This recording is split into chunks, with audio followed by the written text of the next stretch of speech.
Bonjour. Clé de compréhension numéro 9 pour déchiffrer correctement l'Apocalypse, un autre regard sur la parabole du bon grain et de l'ivraie.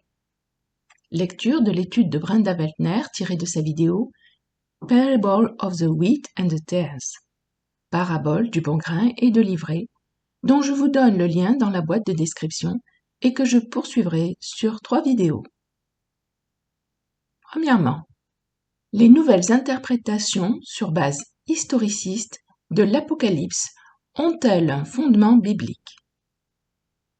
Récemment, plusieurs enseignements ont gagné du terrain au sein de la chrétienté, dont 2 découlant de l'interprétation historiciste de l'Apocalypse, c'est-à-dire liés à une situation historique contextuelle, contrairement à une interprétation futuriste. Dans l'historicisme, les prophéties bibliques sont interprétées comme représentatives d'événements historiques littéraux. L'historicisme considère l'ensemble des prophéties bibliques comme une vue d'ensemble de l'histoire de l'Église, de la Pentecôte à la fin des temps. Cette approche consiste à interpréter les symboles ou les figures de la Bible comme des métaphores d'événements, de nations ou de personnages réels de l'histoire. Alors que le futurisme attend pour les événements de l'Apocalypse un accomplissement futur, à la fin des temps, pendant la tribulation et au-delà. Or, les enseignements affirmant que l'Apocalypse et les prophéties de la fin des temps se sont déjà réalisées connaissent actuellement un succès surprenant. L'un d'eux prétend que nous sommes déjà dans le règne millénaire de Christ, que Christ est revenu durant le 1er siècle et que nous sommes sous son règne parce qu'il s'agit d'un règne spirituel depuis le ciel. Donc, suivant cet enseignement, le millénium ne durerait pas réellement 1000 ans, mais serait une métaphore du règne de Christ qui a commencé juste après son ascension.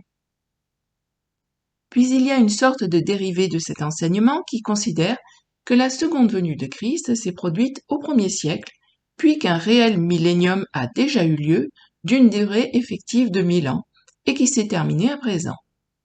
Ainsi, nous serions actuellement dans une sorte de petite saison. Satan aurait été emprisonné, puis relâché, et nous nous trouverions dans le temps après le millénium où Satan sera autorisé à tromper les nations. Donc, dans ces 2 points de vue historicistes, les gens croient que Jésus est déjà revenu et que soit nous sommes toujours dans le millénium du règne de Christ, soit le millénium a déjà eu lieu. Au départ, lorsque j'ai commencé à faire cette petite étude biblique, je ne cherchais pas à réfuter l'historicisme ou la notion de petite saison, mais en avançant dans mon étude, j'ai trouvé certains passages montrant combien il est impossible que nous soyons dans le millénium en ce moment, même spirituellement parlant, ou que nous vivions dans la petite saison après le millénium. Il est facile de savoir par les Écritures que nous ne sommes pas actuellement dans le millénium, ni dans le millénium spirituel, ni dans la petite saison de Satan qui le suivra. On peut le savoir en particulier par la parabole de Jésus à propos du bon grain et de l'ivraie, où Jésus décrit ce qui va se produire à son retour, avant ou en conjonction avec son règne. Jésus a raconté plusieurs paraboles portant sur la fin des temps. La plupart d'entre nous connaissons la parabole des 10 vierges, parlant du banquet des noces de l'agneau. Mais on ne parle pas souvent de la parabole du bon grain et de l'ivraie, qui pourtant donne un aperçu très complet sur ce qui va se passer immédiatement avant l'ère du royaume, avant que Christ règne sur toute la terre. Ainsi, pour que la prophétie des temps soit déjà accomplie, ou pour que nous soyons dans ce que certains appellent la petite saison de Satan, les événements décrits par Jésus dans cette parabole doivent être déjà accomplis, car ils indiquent son retour et son royaume. En étudiant cette parabole, nous allons découvrir qu'elle détruit entièrement ses enseignements.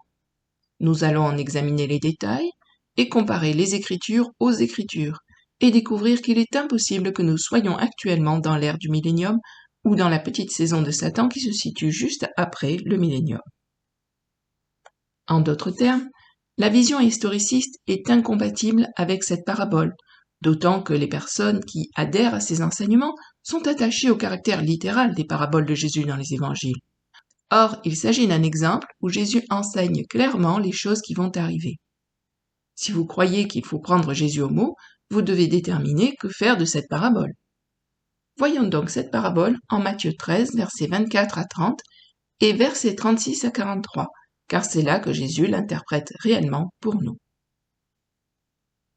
Il leur proposa une autre parabole et dit « Le royaume des cieux est semblable à un homme qui a semé une bonne semence dans son champ.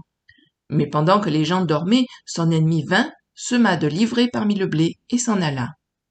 Lorsque l'herbe eut poussé et donné du fruit, l'ivraie parut aussi. Les serviteurs du maître de la maison vinrent lui dire « Seigneur, n'as-tu pas semé une bonne semence dans ton champ? D'où vient-il donc qu'il y a de l'ivraie ?» Il leur répondit « C'est un ennemi qui a fait cela. » Et les serviteurs lui dirent « Veux-tu que nous allions l'arracher ?» Non, dit-il, de peur qu'en arrachant l'ivraie, vous ne déraciniez en même temps le blé. Laissez croître ensemble l'un et l'autre jusqu'à la moisson. Et à l'époque de la moisson, je dirai au moissonneur, arrachez d'abord l'ivraie et liez-la en gerbe pour la brûler, mais amassez le blé dans mon grenier. Alors il envoya la foule et entra dans la maison. Ses disciples s'approchèrent de lui et dirent, explique-nous la parabole de l'ivraie du champ. Il répondit, celui qui sème la bonne semence, c'est le Fils de l'homme. Le champ, c'est le monde. La bonne semence, ce sont les fils du royaume. L'ivraie, ce sont les fils du malin. L'ennemi qui l'a semé, c'est le diable. La moisson, c'est la fin du monde. Les moissonneurs, ce sont les anges. Or, comme on arrache l'ivraie et qu'on la jette au feu, il en sera de même à la fin du monde. Le Fils de l'homme enverra ses anges qui arracheront de son royaume tous les scandales et ceux qui commettent l'iniquité, et ils les jetteront dans la fournaise ardente où il y aura des pleurs et des grincements de dents. Alors les justes resplendiront comme le soleil dans le royaume de leur Père. Que celui qui a des oreilles pour entendre, entende. Deuxièmement, quand se produira le retour de Christ en gloire? Bien, je vais faire une petite remarque ici, parce que j'ai compris en cours de route qu'il y a des chrétiens qui croient à un enlèvement après la tribulation et qu'ils utilisent souvent cette parabole pour montrer qu'il ne peut pas y avoir de tribulation avant que les mauvaises herbes n'aient été récoltées et brûlées. Donc, il faut récolter les mauvaises herbes, l'ivraie, et ensuite seulement récolter les bonnes personnes, le bon grain, le blé. Mais cette parabole ne peut pas être utilisée de cette façon, parce qu'elle ne raconte pas comment Christ va récolter les croyants. En réalité, cette parabole raconte comment il va séparer les fils du royaume qui sont Israël des fils du diable. Car nous savons que les croyants seront amenés du ciel pour régner sur terre lorsque Christ établira son royaume.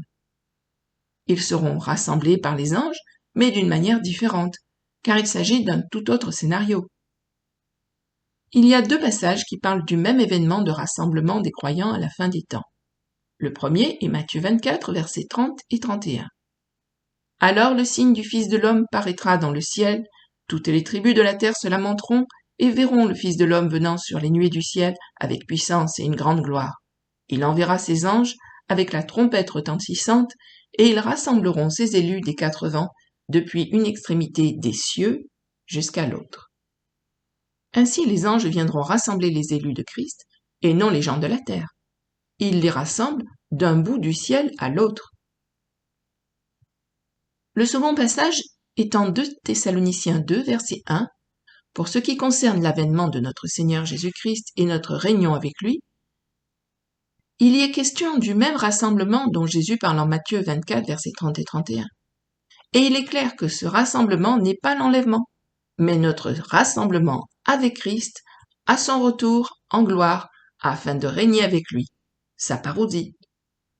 Ainsi la venue du Seigneur a lieu, en réalité, en conjonction avec le jour du Seigneur, quand les croyants déjà enlevés seront rassemblés par les anges d'un bout à l'autre du ciel pour revenir sur terre régner avec Christ. Ce rassemblement a donc lieu à la fin des 3 ans et demi de règne de l'Antéchrist. Au temps du jour du Seigneur, au temps du royaume de Christ, de son millénaire. Cet événement décrit dans ces 2 versets est donc très différent de l'enlèvement. Il est évident que pour revenir du ciel sur la terre afin de régner avec lui, il faut avoir été enlevé au ciel auparavant. Note de la lectrice. Pour mieux visualiser la chronologie des événements du temps de la fin, je vous recommande de télécharger gratuitement la frise chronologique de Brenda Beltner, traduite en français, et dont je vous laisse le lien en boîte de description sous cette vidéo. La suite de cette lecture dans une autre vidéo. Merci pour votre écoute. À bientôt. Au revoir.